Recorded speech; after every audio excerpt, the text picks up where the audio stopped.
so much, Madam Chair. Ms. Calder, I'd like to start with you, if that's all right.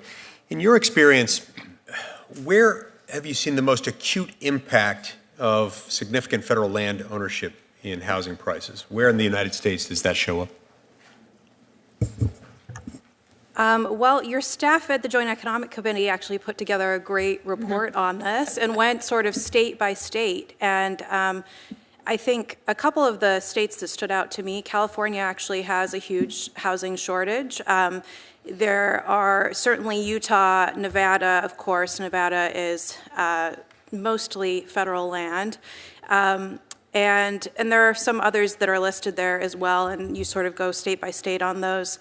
I think, broadly speaking, the federal lands issue is something that affects all Western states. So it's not a single state that is impacted to a much greater degree than the others, but all of them would benefit substantially from federal lands reform. Right.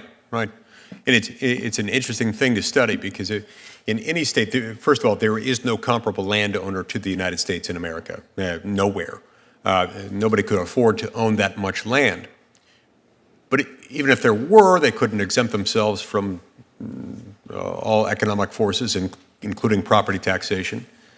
And it certainly wouldn't exceed a few percentage points. But from a competition policy standpoint, there would be concern if any one individual or corporation, nonprofit, NGO, whatever, owned more than, 5 or 10% of the land in a state. It'd be pretty concerning. And so it's not surprising that in a state like Utah, where 67% of the land, 2/3 of it is owned by one owner, that owner exempts itself from property taxation and all economic forces, that it's going to have a significant constraint on the availability of housing supply, especially in a rugged state where a lot of our land is mountainous and you've got a limited number of places where people could live to begin with, but it's drastically more limited when most of the land that could be inhabited by humans is owned by the federal government. What do you think can be done to alleviate some of the problems created by this significant land ownership? It doesn't have to necessarily result in a housing shortage, does it? Well, I think certainly, zoning reform is part of the answer, right? So you can get more units by reforming zoning at the local level. You can build two directions. You can build up and you can build out. And so I think both pieces are part of the equation when it comes to making improvements to housing affordability. And I certainly think that the houses reforms or something like unto it is part of the equation when it comes to improving housing supply in Western states. Right. You mentioned in your testimony that it would require just 0.1% of federal land holdings in order to substantially increase the availability of housing in Western states. Even eliminating altogether what are known as the housing availability shortages in some states. Is it your impression that this 0.1% change in federal land holdings what would that do to the overall experience of federal lands? I mean, does that cause a meaningful change for these land management agencies and those who enjoy accessing those lands to affect 0.1% of the federal land holdings in those states? Yeah, I think we need to think about what type of land, again, this is. And as I mentioned in my testimony, it's with the Houses Act anyways, it would be BLM land that's really impacted by this, that would be, that would be nominated and then purchased and then developed into housing. So BLM land, for those that aren't familiar, historically it was land that homesteaders had passed over. It was land that other agencies, other federal agencies didn't want to manage. Oftentimes when we're thinking of sort of the desert or Intermountain West, what this ends up looking like is sagebrush and desert land. And so it's not the scenic vistas, it's not national parks, it's not Bureau of Indian Affairs land. So from that perspective, I don't think the public would probably notice very much. What I think the public would notice is the funding that is being transferred into improvements to national parks and other types of infrastructure that they're going to benefit directly from. And that's something that the Houses Act allows for. And significant benefits that go along with cost of living improvements along with that.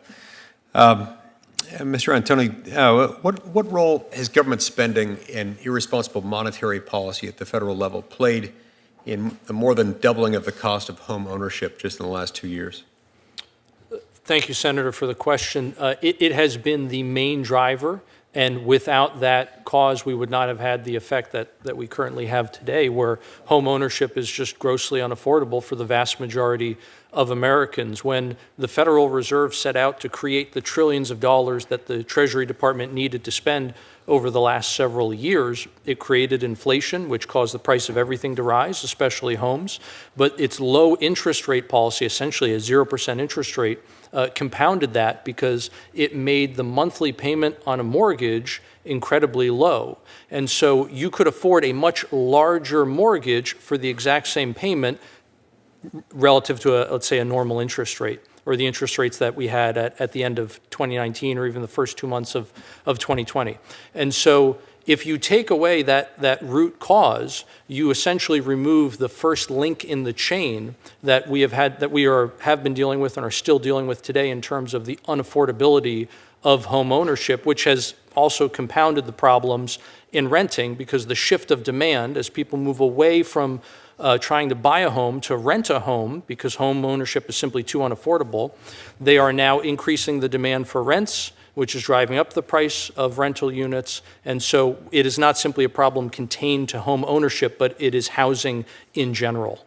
In the distribution of the victims that are harmed by this is not exactly even across the economic spectrum. I mean, it is disproportionately affecting the middle class and low-income earners. Oh, right? Certainly, Senator. And this is true for inflation generally, but specifically for housing, those who have the least are hurt the most by it, an extension of the Matthew principle, I suppose you could say. And so what we are seeing today is essentially an entire generation of Americans who, for the first time in recent history, may never be able to own their own home, because as they continue saving, the savings that they have are losing value every day in the bank from inflation while the price of homes go up. And so they need an ever-growing down payment in order to buy a home, and the down payment needs to be especially large so that they can afford the monthly payment at such high interest rates.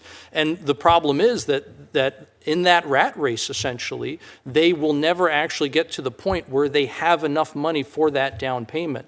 Because as you were saying earlier, they are constantly seeing their earnings decrease in terms of what they can buy. And so there is less left over at the end of every month after they have paid for all of their necessities, including their ever-increasing rents, to be able to save for that down payment.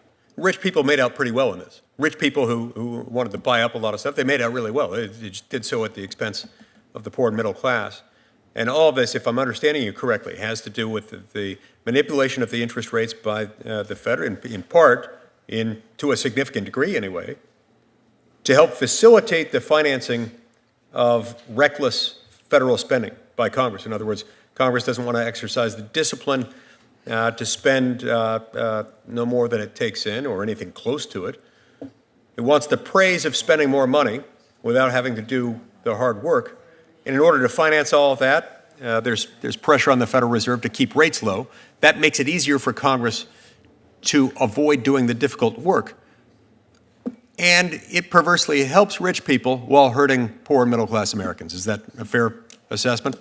I think so, Senator, especially when you consider that those who were already homeowners, or those who in the initial stages of the pandemic, for example, were able to take advantage of these historically low mortgage rates, they were able to acquire that capital at relatively low prices before the inflation set in the months and years that followed. And so they were able, again, to acquire capital at a relatively low cost, and then to see the price of that capital appreciate noticeably in the months and years that followed.